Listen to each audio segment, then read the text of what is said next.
इंसान सोच के चलता है कि मैं कल्ला नहीं है, वो मेरा मालिक मेरे नाल, क्योंकि सही मायने तो असली साथी वही है।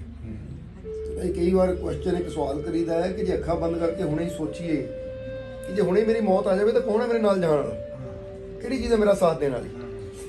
तो उस वेले इंसान नूं सारियां सच्चाइयां तो ना, जिद्दां कह लो कि जो भी इंसान ने सच मन्निया हुंदा आ मेरा वो कहते हर चीज़ तो पढ़दा हट जाता, फिर पता लगता असलीयत की है, फिर पता लगता उत्थे कि सही मायने च मेरा कौन है। इसलिए कहते जे मैं देखा अखां बंद कर जग विच कौन है मेरा, जे मैं सोचा अखां बंद कर जग विच कौन है मेरा, मुरशद मेरे मीत प्यारे दिसदा मुखड़ा तेरा, फिर जगत दी चिंता विच क्यों अपना आप गवावां, शीश ए दे के जे तू मिल जाए हंस के शीश कटावां। ठीक है, उन्हें यही दसिया कि जे मैं अखां बंद करके थोड़ी देर वास्ते सोचा कि दुनिया ते मेरा कौन है, कौन है दुनिया ते मेरा, तो कहते मुरशद मेरे मीत प्यारे दिसदा मुखड़ा तेरा। उस वेले कोई चेहरा दिखदा है, वो सतगुर दा, वो मालिक दा, तो बस वही है मेरा।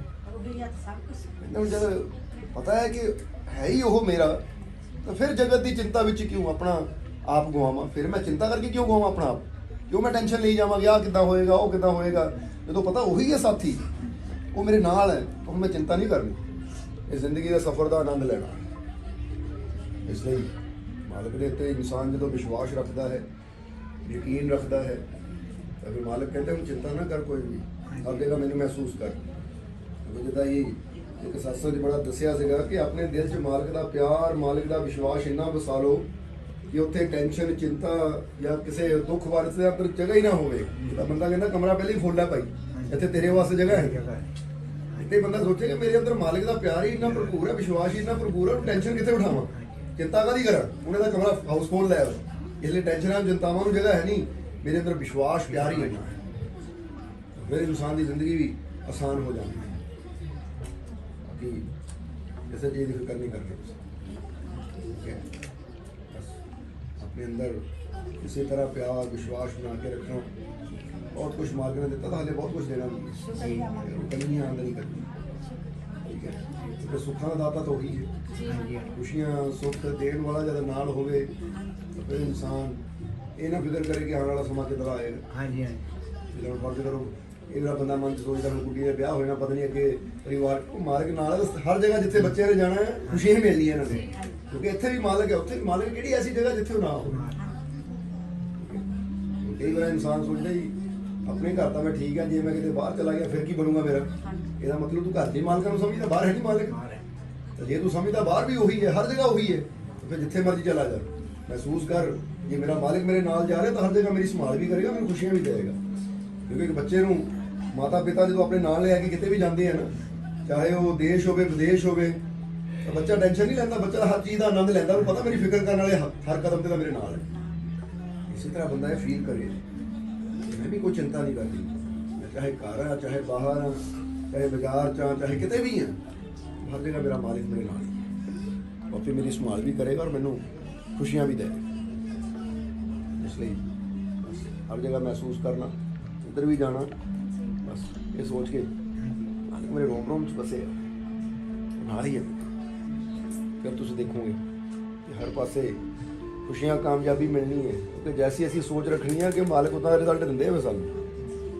ये बंदा पहले ही सोच के जाए कि आ ना घट जाए, आ ना थुड़ जाए, तो फिर वो थोड़ी आती रहती, क्योंकि ध्यान ही घाटे वाल है। ये बंदा सोचता जिथे मेरा मालिक उत्थे सब कुछ ही है, उत्थे कोई कमी आ ही नहीं सकती, तो फिर मालिक थोड़े च भी इन्नी बरकत पाते, कमी आती ही कोई। यही तो मालिक की रहमत है कि जो इंसान इदा सोच रखता तो फिर घाटा मालिक पै नहीं देंगे, अपने आप बंदे पता लग जाता। अं तो बुल्ले शाह कहते तेरी बुक्कल दे विच चोर, वो कहते सब कुछ तो तेरे अंदर ही है, बस तू विश्वास रख तो तेनों बारे इसका कमी कोई आने नहीं देनी। सो ये छोटी छोटी चीज़ां तो ही बंदे को पता लगता है, जिदा कहते छोटी छोटिया स्टैप ही, जिदा मकान देखिए छोटी छोटी इट्टां मिलकर एक घर बनता है, इट नूं फड़िए तो छोटी जी होंदी है, इन्नी कि इट किन्नी क होंदी है, पर वो मिलदियां मिलदियां मिलदियां ही एक विशाल आलीशान इमारत बन जाती है। इदां ही साडा जिहड़ा प्यार है विश्वास है ना, ये छोटी छोटी रहमतां नाल मिल के इंसान का जीवन बनता है।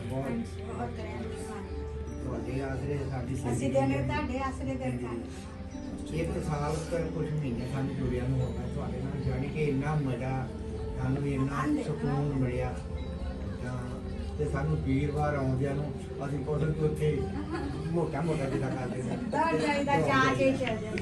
ਇਹਦੀ ਸਵੇਰੇ ਉੱਠ ਕੇ ਦੌੜ ਜਾਣਾ, ਮੈਂ ਤਾਂ ਆਪਣਾ ਸਾਧਨਾ ਬੜਾ ਇਹੀ ਤਾਂ ਪਿਆਸ ਹੁੰਦੀ ਹੈ ਨਾ, ਜਿੱਦਾਂ ਗੁਰਬਾਣੀ 'ਚ ਵੀ ਲਾਈਨ ਆਈ ਹੈ, ਦਰਸ਼ ਤੇਰੇ ਕੀ ਪਿਆਸ ਮਨ ਲੱਗੇ। ਕਿਸੇ ਨੂੰ ਦੇਖਿਆ ਕਿਸੇ ਚੀਜ਼ ਦੀ ਭੁੱਖ ਹੁੰਦੀ, ਕਿਸੇ ਨੂੰ ਕਿਸੇ ਦੀ। ਜਿਹੜੇ ਪਿਆਰੇ ਹੁੰਦੇ ਆ, ਮਾਲਕ ਨਾਲ ਪਿਆਰ ਕਰਨਗੇ ਉਹਨਾਂ ਦਾ ਦਰਸ਼ਨਾਂ ਦੀ ਭੁੱਖ ਹੁੰਦੀ ਹੈ। ਤਾਂ ਇਦਾਂ ਤੜਫਦੇ ਜਦੋਂ ਪਾਣੀ ਤੋਂ ਬਿਨਾਂ, ਮੱਛੀ ਨੂੰ ਪਾਣੀ ਚੋਂ ਕੱਢ ਕੇ ਰੱਖਦੇ ਹੋ ਨਾ, ਉਹਨਾਂ ਦਿਲ ਦੀ ਤੜਫਦਾ ਕਿਹੜੇ ਵੇਲੇ ਦੁਆਰਾ ਪਾਣੀ ਮਿਲ ਜਾਵੇ ਸਰ। ਇਹਨਾਂ ਦੇ ਘਰਦਿਆਂ ਨਾਲ ਗੱਲ ਕੀਤੀ, ਜਿਹੜੇ ਮੈਂ ਕਿਹਾ ਪਿਛਲਾ ਵੀਰਵਾਰ ਸਾਡੇ ਮਿਲ ਵਿੱਚ ਚੈਨ ਸੀਗੇ ਤਾਂ ਮਜ਼ਦੂਰੀ ਕਰਕੇ ਚੈਨ ਜੀ ਨੇ ਸਾਡੇ ਕੁਛ ਅਧੂਰਾ ਰਹਿ ਗਿਆ ਕਿਸੇ ਅਸੀਂ ਕਿਸੇ ਆਪਣੇ ਮਨ ਦੇ ਦੇਖੋ ਇੱਥੋਂ ਹੀ ਪਤਾ ਲੱਗਦਾ ਜੇ ਦਿਲ ਅੰਦਰ ਤੜਫ ਹੁੰਦੀ ਹੈ ਤਾਂ ਪਿਆਰ ਦਾ ਵੀ ਪਤਾ ਫੇਰ ਜਾਂਦਾ। ਤੇ ਦੇਖਣਾ ਹੋਵੇ ਕਿਹਦੇ ਅੰਦਰ ਕਿੰਨਾ ਪਿਆਰ ਹੈ ਤਾਂ ਤੜਫ ਤੋਂ ਪਤਾ ਲੱਗਦਾ। ਇਹਨਾਂ ਦੀ ਹਾਲਤ ਇੰਨੀ ਮੰਦੀ, 1 ਮਹੀਨੇ ਤੋਂ ਜ਼ਿਆਦਾ ਹੋ ਗਿਆ ਇਹਨਾਂ ਦੇ ਹੱਥ ਪੈਰ ਤੁਹਾਡੀ ਰਹਿਮਤ ਨਾਲ, ਯਾਨੀ ਕਿ ਕਹਾਂ ਤੋਂ ਕਹਾਂ ਠੀਕ ਹੋ ਗਏ। ਦੱਸਿਆ ਠੀਕ ਕਰਨ ਵਾਲਾ ਹਰ ਦੇ ਨਾਲ ਹੀ ਹੈ। ਹਾਂਜੀ ਤੇ ਵਿਸ਼ਵਾਸ ਕਰਨਾ ਕਿ ਮਾਲਕ ਦੀ, ਉਹਦੇ ਡਾਕਟਰਾਂ ਨੇ ਬਾਹਰੋਂ ਦਵਾਈ ਦੇਣੀ ਹੈ, ਉਹਦੀ ਰਹਿਮਤ ਨੇ ਅੰਦਰੋਂ ਕਰਨਾ ਜੋ ਕਰਨਾ। ਇਸ ਲਈ ਕਈ ਵਾਰ ਦੇਖਿਆ ਬਾਹਰ ਬੈਠੇ ਡਾਕਟਰ ਦੇ ਪਿੱਛੇ ਲੱਗ ਜਾਈਦਾ ਤਾਂ ਆਪਣੇ ਅੰਦਰ ਬੈਠੇ ਮਾਲਕ ਨੂੰ ਅਸੀਂ ਭੁੱਲ ਜਾਈਦਾ। ਜਿਹੜਾ ਆਪਣੇ ਅੰਦਰ ਬੈਠੇ ਮਾਲਕ ਤੇ ਵਿਸ਼ਵਾਸ ਕਰਦਾ ਹੈ, ਆਪਣੇ ਆਪ ਹੀ ਅੰਦਰੋਂ ਉਹਨੂੰ ਫੀਲ ਵੀ ਹੋਣਾ ਸ਼ੁਰੂ ਹੋ ਜਾਂਦਾ ਹੈ। ਜਿਹੜਾ ਕਈ ਵਾਰ ਦੱਸ ਰਿਹਾ, ਜਿਹੜਾ ਸਾਨੂੰ ਬਣਾ ਸਕਦਾ ਹੈ ਉਹ ਸਾਨੂੰ ਵਿਗੜਿਆਂ ਨੂੰ ਠੀਕ ਵੀ ਕਰ ਸਕਦਾ ਹੈ। ਤਾਂ ਲੋੜ ਤਾਂ ਵਿਸ਼ਵਾਸ ਦੀ ਹੈ। ਸੋ ਬਹੁਤ ਖੁਸ਼ੀ ਹੁੰਦੀ ਹੈ ਸਾਨੂੰ ਕਿ ਜੋ ਇਹੀ ਸਮਝਾਈਦਾ, ਜਦੋਂ ਦੇਖੀਦਾ ਹੈ ਕਿ ਜਿਹੜੇ ਮਾਲਕਾਂ ਨਾਲ ਪਿਆਰ ਕਰਨ ਵਾਲੇ ਉਹਨਾਂ ਨੂੰ ਸਮਝਦੇ ਵੀ ਆ, ਉੱਤੇ ਅਮਲ ਵੀ ਕਰਦੇ ਆ, ਔਰ ਉਹ ਰਹਿਮਤਾਂ ਦਾ ਆਨੰਦ ਲੈਂਦੇ ਵੀ ਹੈ। ਬੜੀ ਖੁਸ਼ੀ ਹੁੰਦੀ ਹੈ ਸਾਨੂੰ। ਤੇ ਜੀਵਨ 'ਚ ਆਨੰਦ ਲੈਂਦੇ ਰਹੋ। ਆਉਣ ਵਾਲਾ ਸਮਾਂ ਹੋਰ ਵੀ ਤੁਹਾਡੇ ਵਾਸਤੇ ਖੁਸ਼ੀਆਂ, ਕਾਮਯਾਬੀ, ਸਫਲਤਾ ਭਰਿਆ ਹੋਵੇ। ਸੋ ਮਾਲਕ ਦੀ ਰਹਿਮਤ, ਮਾਲਕ ਦਾ ਆਸ਼ੀਰਵਾਦ ਸਦਾ ਹੀ ਨਾਲ ਹੈ ਤੁਹਾਡੇ। ਕਦੀ ਫਿਕਰ ਨਹੀਂ ਕਰਨੀ ਕਿਸੇ ਚੀਜ਼ ਦੀ। ਨਹੀਂ ਮਾਲਕ ਜੀ, ਸਾਨੂੰ ਸਾਰੇ ਕਈ ਕਹਿ ਦਿੰਦੇ ਕਿ ਤੁਸੀਂ ਵਿਆਹ ਹੋ ਜਾਣਾ, ਹੁਣ ਤੁਸੀਂ ਇਕੱਲੇ ਆ, ਮਾਂ ਪਿਓ ਤੁਹਾਡੇ ਇਕੱਲੇ ਆ, ਅਸੀਂ ਆ, ਸਾਡੇ ਮਾਲਕ ਜੀ ਸਾਡੇ ਨਾਲ ਅਸੀਂ ਕਹੀਦਾ ਤੁਸੀਂ ਨਹੀਂ ਇਕੱਲੇ ਹੈਗੇ, ਸਾਡੇ ਮਾਲਕ ਜੀ ਸਾਡੇ ਨਾਲ ਦੇਖੋ ਆ। ਮਾਲਕ ਦੀ ਰਹਿਮਤ ਹੁੰਦੀ ਹੈ। ਪਤਾ ਨਹੀਂ ਕਿਉਂ ਦੁਨੀਆ ਨਹੀਂ ਸਮਝਦੀ। ਕਈ ਵਾਰ ਬੰਦਾ ਕਹਿੰਦਾ ਹੈ ਕਿ ਹੁਣ ਫਰਜ਼ ਕਰੋ ਅਸੀਂ ਇੱਕ ਧੀ ਨੂੰ ਵਿਆਹ ਕੇ ਜਦੋਂ ਸਹੁਰੇ ਘਰ ਭੇਜਦੇ ਆ ਤਾਂ ਕਈ ਕਹਿੰਦੇ ਹੁਣ ਧੀ ਸਾਡੀ ਪਰਾਈ ਹੋਵੇ। ਕਿ ਇੰਨੇ ਸੌਖੇ ਰਿਸ਼ਤੇ ਹੁੰਦੇ ਪਰਾਈ ਹੋਵੇ, ਇਸ ਕਰਕੇ ਇਹ ਚੀਜ਼ ਨਹੀਂ ਹੁੰਦੀ। ਉਹ ਦੂਸਰਾ ਇਹ ਹੁੰਦਾ ਹੈ ਕਿ ਇਨਸਾਨ ਇਹ ਸੋਚਦਾ ਹੈ ਕਿ ਮੇਰੀ ਧੀ ਉਸ ਘਰ ਜਾ ਰਹੀ ਹੈ ਤਾਂ ਅੱਗੇ ਉਹਨਾਂ ਇਹਨੂੰ ਧੀਆਂ ਦਾ ਪਿਆਰ ਮਿਲੇ, ਯਾਨੀ ਸੱਸ ਨੂੰ ਇੱਕ ਬੇਟੀ ਸਮਝੇ। ਜੇ ਅਸੀਂ ਇਹ ਉਮੀਦ ਕਰਦੇ ਹਾਂ ਕਿ ਇੱਕ ਸਾਡੀ ਧੀ ਨੂੰ ਉਹ ਬੇਟੀ ਸਮਝੇ ਤਾਂ ਜਿਹੜਾ ਸਾਡਾ ਜਵਾਈ ਉਹਨੂੰ ਜਵਾਈ ਕਿਉਂ ਸਮਝੇ, ਉਹਨੂੰ ਬੇਟਾ ਸਮਝਦੇ ਅਸੀਂ। ਕਿਉਂਕਿ ਕਈ ਵਾਰ ਕੀ ਹੁੰਦਾ ਹੈ, ਅਸੀਂ ਇੱਥੇ ਨਾਮ ਨਹੀਂ ਸਾਨੂੰ, ਇੰਗਲੈਂਡ ਇੱਕ ਜੀਵ ਹੈ ਸਾਡੇ, ਵੋਲਵਰਹੈਂਪਟਨ ਰਹਿੰਦੇ ਉਹ ਦੱਸਦੇ ਕਿ ਉਹਨਾਂ ਦੇ ਆਪਣੇ 2 ਬੇਟੇ ਹੈ ਜਿਹੜੇ ਉਹਨਾਂ ਨੇ ਘਰੋਂ ਕੱਢ ਦਿੱਤਾ ਉਹਨਾਂ ਨੂੰ, ਉਹਨੇ ਧੀ ਜਵਾਈ ਨੇ ਸੰਭਾਲਿਆ। ਹੁਣ ਉਹਨਾਂ ਕੋਲ ਰਹਿੰਦੇ ਬੜੇ ਸੁਖੀ ਹੈ। ਇੱਕ ਸਾਡਾ ਇੱਥੇ ਕਲੀਅਰ ਸੀਗਾ, ਉਹਦੀ ਵੀ ਧੀ ਜਵਾਈ ਨੇ ਬੁਲਾਇਆ, ਮੁੰਡਾ ਪੁੱਛਦਾ ਨਹੀਂ, ਮੁੰਡਾ ਕੁਝ ਕਰਦਾ ਨਹੀਂ, ਉਹ ਕਲਪਦਾ ਰਹਿੰਦਾ ਹੈ। ਤਾਂ ਧੀ ਜਵਾਈ ਨੇ ਉਹਨਾਂ ਦੇ ਪੇਪਰ ਭਰੇ, ਇੰਗਲੈਂਡ ਬੁਲਾਇਆ, ਵੀ ਉੱਥੇ ਉਹਨਾਂ ਕੋਲ ਰਹਿ ਗਿਆ 6-7 ਮਹੀਨੇ ਉਹ। ਯਾਨੀ ਇਹ ਕੀ ਚੀਜ਼ਾਂ ਹੁੰਦੀਆਂ ਕਿ ਸੁੱਖ ਸਾਨੂੰ ਕਿੱਥੋਂ ਮਿਲਣਾ ਹੈ ਨਾ, ਇਹ ਮਾਲਕ ਜਾਣਦੇ। ਔਰ ਨਾਲੇ ਹਮੇਸ਼ਾ ਹੀ ਦੱਸੀਦਾ ਕਿ ਇਨਸਾਨ ਅੱਛਾ ਕਰਮ ਕਰੇ, ਸਿਮਰਨ ਕਰੇ, ਆਪਣੇ ਮਾਲਕ ਨੂੰ ਯਾਦ ਰੱਖੇ, ਕਿਉਂਕਿ ਜਦ ਵੀ ਖੁਸ਼ੀਆਂ ਮਿਲੀਆਂ ਉੱਧਰੋਂ ਮਿਲਣੀਆਂ।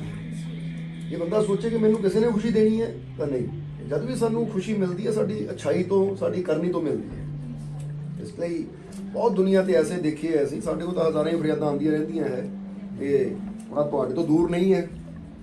ਆਪਣੇ ਜਿਹੜੇ ਆਪਾਂ ਇੱਧਰ ਜਾਂਦੇ ਆ ਨਾ ਮਾਲਪੁਰ ਰੋਡ ਤੇ ਇੱਕੋ ਪੈਂਦਾ ਹੈ ਰਸਤੇ 'ਚ, ਜਿਹੜਾ ਸਵਰਨ ਫਾਰਮ, ਹਾਂਜੀ ਉਹਦੇ ਨਾਲ ਹੀ ਇੱਕ ਏਰੀਆ, ਹੁਣ ਨਾਮ ਨਿਕਲ ਗਿਆ ਦਰਵਾ ਲਿਓ, ਜਿੱਥੇ ਪੀਰਾਂ ਦੀ ਜਗ੍ਹਾ ਵੀ ਹੈ ਹਾਂਜੀ ਸੱਜੇ ਹੱਥ ਆਉਂਦੀ ਆ। ਉਹ ਖੱਬੇ ਹੱਥ ਨੂੰ ਅੰਦਰ ਰਸਤਾ ਜਾਂਦਾ ਹੈ। ਹਾਂਜੀ ਉੱਥੇ ਨਾ ਬਿਰਧ ਆਸ਼ਰਮ ਹੈ ਇੱਕ, ਹਾਂ ਜਿੱਥੇ ਬਿਰਧ ਆਸ਼ਰਮ ਕਹਿੰਦੇ ਜਿੱਥੇ ਬਜ਼ੁਰਗਾਂ ਨੂੰ ਰੱਖਿਆ ਜਾਂਦਾ। ਹਾਂਜੀ ਇੱਕ ਵਾਰ ਯਾਸਮੀਨ ਦਾ ਜਨਮ ਦਿਨ ਸੀ, ਉਦੋਂ ਉਹਨੇ ਸਾਨੂੰ ਕਿਹਾ ਵੀ ਪਾਪਾ ਤੁਹਾਨੂੰ ਲੈ ਕੇ ਮੈਂ ਉੱਥੇ ਜਾਣਾ ਹੈ। ਚੱਲਦੇ ਤੇਰੀ ਇੱਛਾ ਹੈ, ਜਨਮ ਦਿਨ ਹੈ ਤੇਰਾ, ਕਿਉਂਕਿ ਪਤਾ ਟਾਈਮ ਤਾਂ ਹੁੰਦਾ ਨਹੀਂ। ਹਾਂਜੀ ਅਸੀਂ ਜਦੋਂ ਉੱਥੇ ਗਏ ਤਾਂ ਕੁਝ ਸਮਾਨ ਲੈ ਗਏ, ਕੁਝ ਕੱਪੜੇ ਲੈ ਗਏ, ਕੁਝ ਉਹਨਾਂ ਨੂੰ ਅਸੀਂ ਕਿਹਾ ਚਲੋ ਅੱਜ ਦਾ ਜਨਮ ਦਿਨ ਹੈ, ਕੋਈ ਉਹਨਾਂ ਨੂੰ ਦੇਖ ਆਈਏ। ਪਰ ਜਦੋਂ ਮਿਲੇ ਅਸੀਂ ਦੇਖਿਆ ਕਿ ਕਿੰਨੇ ਸਿਆਣੇ ਜਿਹੜੇ ਵਿਚਾਰੇ ਕਈ ਚੱਲ ਨਹੀਂ ਸਕਦੇ, ਕਈ ਕਿੰਨਾ ਉਹਨਾਂ ਦਾ ਹਾਲ ਹੈ। ਤਾਂ ਜਦੋਂ ਉੱਥੇ ਦੇਖਿਆ, ਉਹਨਾਂ ਨਾਲ ਗੱਲਬਾਤ ਕੀਤੀ ਤਾਂ ਸਾਰੇ ਕੋਈ ਚੀਜ਼ ਸੁਣਨ ਨੂੰ ਮਿਲੀ ਕਿ ਤੁਸੀਂ ਇੱਥੇ ਕਿੱਦਾਂ, ਤੁਹਾਡੇ ਬੱਚੇ, ਹਾਂਜੀ ਸਾਡਾ ਪੁੱਤ ਹੈ, ਕੋਈ ਸਰਕਾਰੀ ਨੌਕਰੀ ਕਰਦਾ ਜੀ, ਉਹ ਫਲਾਨਾ ਹੈ ਜੀ, ਉਹ ਫਲਾਨਾ ਹੈ। ਅਸੀਂ ਉੱਥੇ ਅਸੀਂ ਜਸ਼ਨ ਨੂੰ ਕਿਹਾ ਕਿ ਬੇਟਾ ਦੇਖ ਲਓ ਖੜੇ ਹੋਏ ਤਾਂ ਜਸ਼ਨ ਨੂੰ ਗੱਲ ਨਾਲ ਲਾਇਆ, ਠੀਕ ਹੈ ਗੱਲ ਨਾਲ ਲਾਇਆ। ਪਹਿਲੀ ਗੱਲ ਤਾਂ ਤੇਰਾ ਥੈਂਕ ਯੂ ਕਿ ਤੁਹਾਨੂੰ ਇੱਥੇ ਲੈ ਕੇ ਆਏ, ਠੀਕ ਹੈ, ਕਿਉਂਕਿ ਬੜਾ ਅੱਛਾ ਲੱਗਾ ਸਾਨੂੰ। ਔਰ ਦੂਸਰਾ ਇਹ ਕਿਹਾ ਕਿ ਇੱਥੇ ਆਉਣ ਨਾਲ ਇੱਕ ਚੀਜ਼ ਹੋਰ ਪਤਾ ਲੱਗਦੀ ਹੈ ਕਿ ਜਿੰਨਿਆਂ ਨੇ ਵੀ ਰੋਣਾ ਰੋਇਆ ਨਾ, ਆਪਣੇ ਪੁੱਤਾਂ ਦਾ ਰੋਣਾ ਰੋਇਆ ਕਿ ਨੂੰਹਾਂ ਨਹੀਂ ਚੱਲਦੀਆਂ, ਪੁੱਤ ਨਹੀਂ ਚੱਲਦੇ, ਪਰ ਕਿਸੇ ਨੇ ਇਹ ਨਹੀਂ ਕਿਹਾ ਮੈਨੂੰ ਧੀ ਨੇ ਕੱਢਿਆ ਹੋਵੇ ਘਰੋਂ, ਠੀਕ ਹੈ, ਕਿਸੇ ਨੇ ਮੈਨੂੰ ਇਹ ਨਹੀਂ ਕਿਹਾ।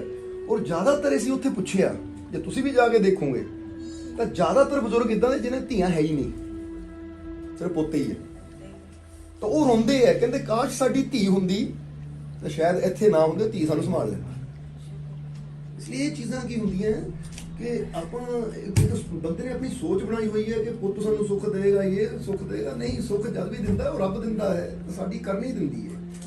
ਔਰ ਜਿਹਨਾਂ ਸੰਭਾਲਣਾ ਹਜ਼ੂਰ ਮੁਹੰਮਦ ਸਾਹਿਬ ਸੀਗੇ, ਉਹਨਾਂ ਦੀ ਇੱਕੋ ਹੀ ਜਿੱਦਾਂ ਬੇਟੀ ਸੀ ਫਾਤਿਮਾ, ਸਮਝ ਹੋ ਗਈ, ਕਿਉਂਕਿ ਉਹ ਸਮਾਂ ਸੀ ਹਜ਼ੂਰ ਮੁਹੰਮਦ ਸਾਹਿਬ ਦੇ ਸਮੇਂ ਕਿ ਜਦੋਂ ਲੜਕੀਆਂ ਜਨਮ ਲੈਂਦੀਆਂ ਸੀ ਤਾਂ ਲੋਕ ਜੰਮਦਿਆਂ ਨੂੰ ਦਫਨਾ ਦਿੰਦੇ ਸੀ, ਕੁੜੀ ਕਿਉਂ ਹੋ ਗਈ ਸਾਡੀ, ਠੀਕ ਹੈ। ਹਜ਼ੂਰ ਮੁਹੰਮਦ ਸਾਹਿਬ ਦਾ ਇੱਕ ਬੇਟਾ ਹੋਇਆ ਸੀ, ਪਰ ਉਹਦੀ ਬਚਪਨ 'ਚ ਡੈਥ ਹੋ ਗਈ ਸੀ, ਮੌਤ ਹੋ ਗਈ ਸੀ। ਉਹਨੇ ਫਾਤਿਮਾ ਨੂੰ ਇੰਨਾ ਪਿਆਰ ਕੀਤਾ ਕਿ ਫਾਤਿਮਾ ਦੀ ਸ਼ਾਦੀ ਹੋਈ ਹਜ਼ਰਤ ਅਲੀ ਨਾਲ। ਹਜ਼ਰਤ ਅਲੀ ਨੂੰ ਇਹ ਕਹਿੰਦੇ ਸੀ ਇਹ ਸਾਡਾ ਬੇਟਾ ਹੈ, ਠੀਕ ਹੈ ਨਾ। ਤਾਂ ਹਜ਼ਰਤ ਅਲੀ ਨੇ ਪੂਰੀ ਉਹਨਾਂ ਦੀ ਇੱਕ ਸੇਵਕ ਵੀ ਸੀ, ਇੱਕ ਜਵਾਈ ਦਾ ਨਾਤਾ ਨਹੀਂ ਸਮਝਿਆ ਉਹਨਾਂ ਨੇ, ਇੱਕ ਮੁਰਸ਼ਿਦ ਦਾ ਨਾਤਾ ਸਮਝਿਆ ਕਿ ਮੇਰੇ ਮੁਰਸ਼ਿਦ ਹੈ, ਔਰ ਆਪਣੀ ਜਾਨ ਤੱਕ ਦੇਣ ਨੂੰ ਤਿਆਰ ਰਹਿੰਦੇ ਸੀ। ਇਸ ਕਰਕੇ ਤੁਸੀਂ ਕਿਉਂ ਚਿੰਤਾ ਕਰਦੇ ਹੋ? ਕਿਹਨਾਂ ਸੰਭਾਲਣਾ, ਕਿਹਨਾਂ ਖੁਸ਼ੀਆਂ ਦੇਣੀਆਂ, ਮਾਲਕਾਂ ਨੂੰ ਪਤਾ। ਤਾਂ ਹੀ ਤੁਹਾਨੂੰ ਕਹੀਦਾ ਹੈ, ਜੇ ਸਾਨੂੰ ਆਉਣ ਵਾਲਾ ਸਮਾਂ ਨਜ਼ਰ ਆਉਂਦਾ ਤਾਂ ਹੀ ਕਹੀਦਾ ਫਿਕਰ ਨਾ ਕਰੋ, ਬਹੁਤ ਖੁਸ਼ੀਆਂ ਮਿਲਣੀਆਂ ਤੁਹਾਨੂੰ, ਤੁਸੀਂ ਆਪ ਕਹਿਣਾ ਹੈ ਮਾਲਕੋ ਬਹੁਤ ਖੁਸ਼ ਹਾਂ ਅਸੀਂ, ਠੀਕ ਹੈ। ਜੇ ਸਾਨੂੰ ਕੋਈ ਨਜ਼ਰ ਆਉਂਦਾ ਹੁੰਦਾ ਹੈ ਕਿ ਤੁਹਾਨੂੰ ਏਦਾਂ ਕੋਈ ਤਕਲੀਫ ਦੁੱਖ ਹੋਣੀ ਹੈ, ਫਿਰ ਅਸੀਂ ਕਦੀ ਕਿਉਂਕਿ ਫਕੀਰ ਹੌਸਲਾ ਵੀ ਉੱਥੇ ਦਿੰਦੇ ਜਿੱਥੇ ਪਤਾ ਕਿ ਖੁਸ਼ ਹੈ, ਕੋਈ ਨਜ਼ਰ ਆਉਂਦਾ, ਤੁਸੀਂ ਕਿਉਂ ਫਿਕਰ ਕਰਦੇ? ਨਾਲੇ ਤੁਹਾਨੂੰ ਪਹਿਲੇ ਹੀ ਗਿਆ, ਇਕੱਲੇ ਨਹੀਂ ਜੇ ਤੁਸੀਂ, ਨਾਲ ਤੁਹਾਡੇ ਅਸੀਂ ਕਿਹੜੀਆਂ ਕਿਹੜੀਆਂ ਖੁਸ਼ੀਆਂ ਦੇਣੀਆਂ ਇਹ ਸਾਡੇ ਤੇ ਛੱਡ ਦਿਓ। ਜਿੱਦਾਂ ਸ਼੍ਰੀ ਕ੍ਰਿਸ਼ਨ ਨੇ ਅਰਜੁਨ ਨੂੰ ਕਿਹਾ ਸੀ ਨਾ, ਤੂੰ ਜੰਗ ਲੜ, ਹਾਰ ਜਿੱਤ ਦੀ ਫਿਕਰ ਨਾ ਕਰ, ਉਹ ਮੇਤੇ ਛੱਡ ਦੇ, ਕਿਉਂਕਿ ਜੇ ਮੇਤੇ ਛੱਡੂਗਾ ਜਿੱਦਾਂ ਇਹਨੂੰ ਕਹਿੰਦੇ ਕਰਮ ਕਰ, ਫਲ ਦੀ ਚਿੰਤਾ ਨਾ ਕਰ, ਤੂੰ ਬਸ ਕਰਮ ਕਰ, ਤੂੰ ਜੋ ਬੈਸਟ ਕਰ ਸਕਦਾ ਉਹ ਕਰ। ਇਸ ਲਈ ਤੂੰ ਕੱਲ ਇਹ ਚਿੰਤਾ ਨਾ ਕਰ ਕੀ ਬਣੂਗਾ ਮੇਰਾ, ਨਹੀਂ, ਉਹ ਮੇਤੇ ਛੱਡ ਦੇ। ਜਦੋਂ ਤੂੰ ਕਰਮ ਅੱਛਾ ਕਰੇਗਾ ਤਾਂ ਬਣਨਾ ਵੀ ਅੱਛਾ ਹੀ ਹੈ। ਜਿੱਦਾਂ ਬੰਦਾ ਕਹਿੰਦਾ ਨਾ ਕਿ ਮੈਂ ਸਬਜ਼ੀ ਕੱਟ ਰਿਹਾ ਔਰ ਹਰ ਚੀਜ਼ ਕੱਟ ਰਹੇ ਹਾਂ ਔਰ ਸਹੀ ਮਾਤਰਾ 'ਚ ਸਭ ਕੁਝ ਪਾ ਰਹੇ ਹਾਂ ਤਾਂ ਸਬਜ਼ੀ ਅੱਛੀ ਬਣਨੀ ਹੈ, ਬੰਦਾ ਕਿ ਪਤਾ ਨਹੀਂ ਕਿੱਦਾਂ ਦੀ ਬਣਨੀ। ਜੇ ਤੂੰ ਸਹੀ ਸਮਾਨ ਪਾ ਰਹੇ ਹੈ ਤਾਂ ਸਬਜ਼ੀ ਅੱਛੀ ਬਣੇਗੀ। ਇਸੇ ਤਰ੍ਹਾਂ ਜੇ ਕਰਮ ਅੱਛੇ ਕਰ ਰਹੇ ਹੈ ਤਾਂ ਜ਼ਿੰਦਗੀ ਅੱਛੀ ਹੀ ਹੋਣੀ ਹੈ, ਆਉਣ ਵਾਲਾ ਸਮਾਂ ਅੱਛਾ ਹੀ ਹੋਣਾ ਹੈ। ਔਰ ਹੁਣ ਤਾਂ ਹੋਈ ਮਾਲਕਾਂ ਦੇ ਗਏ ਹੋ, ਤੁਸੀਂ ਕਿਉਂ ਫਿਕਰ ਕਰਦੇ? ਤੁਹਾਨੂੰ ਵੀ ਅੱਜ ਤੁਸੀਂ ਇੱਥੇ ਬੈਠੇ ਹੋ, ਕੀ ਪਤਾ ਮਾਲਕਾਂ ਨੇ ਤੁਹਾਨੂੰ ਵੀ ਬਾਹਰ ਹੀ ਭੇਜਣਾ ਹੈ, ਕੀ ਮਾਲਕਾਂ ਰਹਿਮਤਾਂ ਕਰ ਲਈਏ ਤਾਂ ਹੀ ਗਿਆ, ਉਸ ਛੱਡ ਦਿਓ ਸਾਡੇ ਤੇ। ਆਉਣ ਵਾਲਾ ਸਮਾਂ ਤੁਹਾਨੂੰ ਵੀ ਪਤਾ ਹੈ ਕਿ ਕੀ ਹੋਣਾ ਕੀ ਨਹੀਂ, ਨਾ ਮਾਲਕਾਂ ਨੇ ਕਿਹੜੀਆਂ ਰਹਿਮਤਾਂ ਕਰਨੀਆਂ ਹੈ ਇਹ ਮਾਲਕਾਂ ਨੂੰ ਪਤਾ। ਤੁਸੀਂ ਬਸ ਚਿਹਰੇ ਤੇ ਸਮਾਈਲ ਰੱਖਣੀ ਹੈ। ਇਹ ਸਮਾਰਟ ਤਾਂ ਬਹੁਤ ਇਹ ਪੁੱਛੇ ਤੁਹਾਨੂੰ, ਤੁਸੀਂ ਹਰ ਵੇਲੇ ਖੁਸ਼ੀ ਰਹਿੰਦੇ ਹੋ, ਉਹ ਕਾਹਤੇ? ਸਾਨੂੰ ਕਦੀ ਟੈਨਸ਼ਨ 'ਚ ਨਹੀਂ ਦੇਖਿਆ, ਕਦੀ ਤੁਹਾਨੂੰ ਏਦਾਂ ਨਹੀਂ ਦੇਖਿਆ। ਅਸੀਂ ਕਿਉਂ ਟੈਨਸ਼ਨ ਲਈਏ? ਇਹ ਤਾਂ ਖੁਸ਼ ਰਹਿੰਦੇ ਕਿਉਂਕਿ ਸਾਨੂੰ ਇਹ ਵਿਸ਼ਵਾਸ ਹੈ ਕਿ ਮਾਲਿਕ ਸਾਡੇ ਨਾਲ ਹੈ। ਅਸੀਂ ਕਿਸੇ ਨੂੰ ਕਿਸੇ ਦਾ ਸਹਾਰੇ ਤੇ ਹੁੰਦੇ, ਪਰ ਸਾਨੂੰ ਤਾਂ ਸਾਡੇ ਮਾਲਿਕ ਦਾ ਸਹਾਰਾ ਹੈ। ਇਹ ਜੋ ਕਰਨਾ ਖੁਸ਼ੀ ਨਾ ਕਰਨਾ, ਕਿਉਂਕਿ ਪਤਾ ਜੀ ਉਹ ਨਾਲ ਹੈ। ਤਾਂ ਤੁਹਾਨੂੰ ਜਿੱਦਾਂ ਹੀ ਕਈ ਵਾਰ ਕਹਾਣੀ ਦੱਸੀ ਦੀ ਸੂਰਦਾਸ ਜੀ ਦੀ, ਇਹ ਬਹੁਤ ਬੜੇ ਸੰਤ ਹੋਏ ਸੰਤ ਸੂਰਦਾਸ ਜੀ, ਉਹਨਾਂ ਨੂੰ ਇਹਨਾਂ ਦਾ ਨਾਮ ਤਕਰੀਬਨ ਬਹੁਤ ਜੀਵਾਂ ਨੂੰ ਪਤਾ ਵੀ ਹੈ ਕਿ ਅੱਖਾਂ ਤੋਂ ਅੰਨੇ ਸੀ ਉਹ। ਤਾਂ ਉਹਨਾਂ ਨੂੰ ਇੱਕ ਦਿਨ ਉਹਨਾਂ ਦੇ ਗੁਆਂਢੀ ਨੇ ਸਵਾਲ ਕੀਤਾ ਕਿ ਮੈਂ ਤੁਹਾਨੂੰ ਕਈ ਸਾਲਾਂ ਤੋਂ ਦੇਖ ਰਿਹਾ ਹਾਂ, ਤੁਸੀਂ ਕਿਤੇ ਵੀ ਜਾਂਦੇ ਹੋ ਆਉਂਦੇ ਹੋ ਤਾਂ ਤੁਹਾਨੂੰ ਮੈਂ ਕਦੀ ਠੋਕਰ ਲੱਗ ਕੇ ਗਿਰਦਿਆਂ ਨਹੀਂ ਦੇਖਿਆ। ਇਹਦਾ ਇੱਕ ਅੰਨਾ ਇਨਸਾਨ ਹੋਵੇ ਤਾਂ ਕਈ ਜਗ੍ਹਾ ਠੋਕਰ ਲੱਗਦੀ ਹੈ, ਕਈ ਜਗ੍ਹਾ ਗਿਰਦਾ ਉਹ ਕਹਿੰਦਾ ਮੈਂ ਕਈ ਸਾਲਾਂ ਤੋਂ ਤੁਹਾਨੂੰ ਦੇਖ ਰਿਹਾ ਹਾਂ, ਆਉਂਦਿਆਂ ਨੂੰ ਵੀ ਜਾਂਦਿਆਂ ਨੂੰ ਵੀ। ਉਹ ਗੁਆਂਢ 'ਚ ਬੰਦਾ ਵੀ ਦੇਖ ਲੈਂਦਾ, ਉਹ ਜਾ ਰਹੇ ਵੀ ਉਹ ਆ ਰਹੇ, ਪਰ ਤੁਹਾਨੂੰ ਕਦੀ ਗਿਰਦਿਆਂ ਨਹੀਂ ਦੇਖਿਆ, ਠੋਕਰ ਨਹੀਂ ਲੱਗੀ ਕਦੀ ਤੁਹਾਨੂੰ, ਮੈਂ ਕਦੀ ਗਿਰੇ ਨਹੀਂ ਤੁਸੀਂ। ਕਿ ਉਹਨੇ ਗੁਆਂਢੀ ਕਹਿ ਰਿਹਾ ਕਿ ਮੈਂ ਕਈਆਂ ਅੱਖਾਂ ਵਾਲੇ ਨੂੰ ਵੀ ਦੇਖਿਆ, ਉਹਨਾਂ ਨੂੰ ਵੀ ਠੋਕਰ ਲੱਗ ਜਾਂਦੀ, ਉਹ ਵੀ ਕਈ ਵਾਰ ਚੱਲਦੇ ਠੋਕਰ ਖਾ ਕੇ ਗਿਰ ਜਾਂਦੇ। ਤੁਹਾਡੀਆਂ ਅੱਖਾਂ ਨਹੀਂ, ਤੁਸੀਂ ਨਹੀਂ ਕਦੀ ਗਿਰੇ। ਇਹ ਰਾਜ ਕੀ ਹੈ? ਜਦੋਂ ਰਾਜ ਪੁੱਛਿਆ ਕਿ ਇਹ ਰਾਜ ਕੀ ਹੈ ਇਹਦੇ ਵਿੱਚ ਕਿ ਤੁਸੀਂ ਕਦੀ ਗਿਰੇ ਨਹੀਂ, ਸੂਰਦਾਸ ਜੀ ਨੇ ਬੜਾ ਪਿਆਰਾ ਜਵਾਬ ਦਿੱਤਾ। ਉਹ ਕਹਿੰਦੇ ਅੱਖਾਂ ਵਾਲੇ ਵੀ ਠੋਕਰ ਖਾ ਕੇ ਗਿਰ ਜਾਂਦੇ ਆ ਕਿਉਂਕਿ ਉਹ ਤੁਰਦੇ ਆ ਆਪਣੀ ਅੱਖਾਂ ਦੇ ਭਰੋਸੇ, ਪਰ ਮੈਂ ਅੰਨਾ ਹੋ ਕੇ ਵੀ ਕਦੀ ਨਹੀਂ ਗਿਰਿਆ ਕਿਉਂਕਿ ਮੈਂ ਤੁਰਦਾ ਆਪਣੇ ਮਾਲਿਕ ਦੇ ਭਰੋਸੇ, ਆਪਣੇ ਭਗਵਾਨ ਦੇ ਭਰੋਸੇ। ਔਰ ਜਿਹੜਾ ਆਪਣੇ ਭਗਵਾਨ ਦੇ ਭਰੋਸੇ ਤੁਰੇ ਤਾਂ ਫਿਰ ਅੰਦਰ ਵੀ ਉਹੀ ਹੈ, ਬਾਹਰ ਵੀ ਉਹੀ ਹੈ, ਫਿਰ ਅੰਦਰੋਂ ਵੀ ਉਹੀ ਤਾਕਤ ਦਿੰਦਾ, ਬਾਹਰੋਂ ਵੀ ਉਹੀ ਸੰਭਾਲ ਕਰਦਾ, ਉਹ ਗਿਰਨ ਨਹੀਂ ਦਿੰਦਾ ਫਿਰ, ਕਿਉਂਕਿ ਹਰ ਜਗ੍ਹਾ ਤਾਂ ਉਹੀ ਹੈ। ਇਸ ਲਈ ਤੁਸੀਂ ਵੀ ਤੁਰਨਾ ਹੈ ਤਾਂ ਬਸ ਮਾਲਿਕ ਦੇ ਭਰੋਸੇ। ਜਿੱਦਾਂ ਸੂਰਦਾਸ ਜੀ ਨੇ ਕਿਹਾ ਮੈਂ ਜਦ ਵੀ ਚੱਲਦਾ ਆਪਣੇ ਭਗਵਾਨ ਦੇ ਆਪਣੇ ਮਾਲਿਕ ਦੇ ਭਰੋਸੇ ਚੱਲਦਾ, ਉਹ ਮੈਨੂੰ ਗਿਰਨ ਨਹੀਂ ਦਿੰਦਾ। ਤੁਸੀਂ ਵੀ ਇਹ ਰੱਖੋ ਕਿ ਮੈਂ ਵੀ ਚੱਲਦਾ ਆਪਣੇ ਮਾਲਿਕ ਦੇ ਭਰੋਸੇ, ਔਰ ਜੇ ਉਹਦੇ ਭਰੋਸੇ ਤੁਰਿਆ ਮੈਨੂੰ ਗਿਰਨ ਨਹੀਂ ਦਿੰਦਾ, ਉਹ ਮੈਨੂੰ ਬਹੁਤ ਕੁਝ ਦੇਣਾ ਵਾ, ਇਸ ਲਈ ਤੁਸੀਂ ਟੈਨਸ਼ਨ ਨਹੀਂ ਲੈਣੀ। ਨਹੀਂ ਹਾਂਜੀ ਨਹੀਂ ਲੈਂਦੇ ਮਾਲਕ ਜੀ ਨਹੀਂ, ਸਾਡੇ ਏਦਾਂ ਹੀ ਅਸੀਂ ਵਿਆਹ 'ਚ ਇਦਾਂ ਦੇ ਕੰਮ ਕਰਦੇ ਜਿਹੜੀ ਕਈ ਕਹਿੰਦੇ ਕਿ ਤੁਸੀਂ ਇਦਾਂ ਕਰਨੀ, ਅਸੀਂ ਕਿਹਾ ਅਸੀਂ ਕਰਨੀ, ਅਸੀਂ ਬਹੁਤ ਖੁਸ਼ ਹਾਂ। ਸਾਡੇ ਮਾਲਕ ਜੀ ਚਾਹੀਦਾ ਉਹਨਾਂ ਨੇ ਇਹ ਕਰਨਾ ਹੈ ਸਾਰਾ ਦੁਨੀਆ ਨੂੰ ਕੁਛ ਪਤਾ ਸਹੀ। ਲੱਗੇ ਕਿ ਲੈ ਬਈ ਇਹਨਾਂ ਨੇ ਤੇ ਵਿਆਹ ਤਾਂ ਕਈਆਂ ਦੇ ਦੇਖੇ, ਪਰ ਇਹਨਾਂ ਦੀ ਖੁਸ਼ੀ ਅਲੱਗ ਹੈ। ਜਿੱਦਾਂ ਹੁਣ ਸਾਡੀ ਕੋਸ਼ਿਸ਼ ਹੁੰਦੀ ਦਰਬਾਰ ਤੇ ਕੋਈ ਵੀ ਪ੍ਰੋਗਰਾਮ ਹੋਵੇ, ਚਾਹੇ ਪ੍ਰਭਾਤ ਫੇਰੀਆਂ ਹੋਣ, ਚਾਹੇ ਕੋਈ ਸਤਸੰਗ ਹੋਵੇ, ਕੋਈ ਸਾਲਾਨਾ ਹੋਵੇ, ਕਹੀਦਾ ਇੰਨਾ ਵਧੀਆ ਬਣਾਓ ਇਹਨੂੰ ਕਿ ਸਾਨੂੰ ਯਾਦ ਰਵੇ ਕਿ ਬੜੀ ਖੁਸ਼ੀ ਨਾਲ ਸੈਲੀਬ੍ਰੇਟ ਕੀਤਾ, ਇਹ ਮਿਸ ਨਾ ਕਰੀਏ ਕਿ ਹਾਏ ਆਹ ਨਹੀਂ ਕਰ ਰਿਹਾ, ਆਹ ਨਹੀਂ ਕੀਤਾ, ਕਿਉਂਕਿ ਇਹ ਮੌਕੇ ਜਿਹੜੇ ਹੈ ਨਾ ਇਹ ਬਾਰ-ਬਾਰ ਨਹੀਂ ਆਉਂਦੇ। ਆ ਜਿਹੜੇ ਇਹ ਪਲ ਹੈ, ਇਹ ਘੜੀਆਂ ਹੈ, ਇਹ ਦਿਨ ਹੈ, ਇਹ ਬੜੀ ਕੀਮਤੀ ਹੈ, ਕਿਉਂਕਿ ਇੱਕ ਵਾਰ ਜਿਹੜਾ ਗੁਜ਼ਰ ਗਿਆ ਮੁੜ ਕੇ ਨਹੀਂ ਆਉਣਾ। ਇਸ ਲਈ ਇਹਨੂੰ ਅਸੀਂ ਕਿੱਦਾਂ ਗੁਜ਼ਾਰਨਾ ਹੈ ਸਾਡੇ ਤੇ ਹੈ। ਅਸੀਂ ਰੋ ਕੇ ਵੀ ਗੁਜ਼ਾਰ ਸਕਦੇ ਹਾਂ, ਹੱਸ ਕੇ ਵੀ ਗੁਜ਼ਾਰ ਸਕਦੇ ਹਾਂ, ਚਿੰਤਾ ਕਰਦੇ ਵੀ ਗੁਜ਼ਾਰ ਸਕਦੇ ਹਾਂ, ਆਨੰਦ ਲੈ ਕੇ ਵੀ ਗੁਜ਼ਾਰ ਸਕਦੇ ਹਾਂ। ਪਰ ਜੇ ਆਨੰਦ ਲੈ ਲਵਾਂਗੇ ਤਾਂ ਸਮਝ ਲਓ ਮੌਕੇ ਦਾ ਭਰਪੂਰ ਫਾਇਦਾ ਲੈ ਲਿਆ ਸੀ। ਇਹਦਾ ਟਾਈਮ ਤਾਂ ਆਇਆ, ਗੁਜ਼ਰ ਜਾਣਾ ਹੈ। ਜੇ ਬੈਠ ਕੇ ਸੋਚਾਂ 'ਚ ਹੀ ਗੁਜ਼ਾਰ ਦਿੱਤਾ ਤਾਂ ਫਿਰ ਇਹਦਾ ਮਤਲਬ ਉਹ ਖੁਸ਼ੀ ਦਾ ਟਾਈਮ ਆਇਆ ਸੀ ਪਰ ਅਸੀਂ ਪੂਰੀ ਖੁਸ਼ੀ ਨਹੀਂ ਲਈ। ਇਸ ਲਈ ਬਸ ਤੁਸੀਂ ਪੂਰਾ ਆਨੰਦ ਲਓ। ਜੈ ਵਾਰਦਾਨੀ